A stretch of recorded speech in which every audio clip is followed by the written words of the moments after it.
Click on the Edit Snapping drop-down to open the snapping menu. Make sure snapping is on.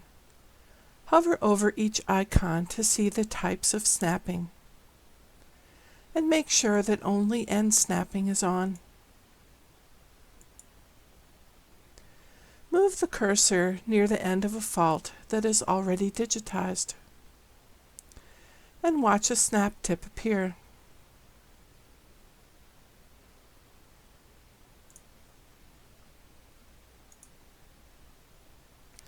Digitize several of the solid faults in this view, being sure to connect them from end to end.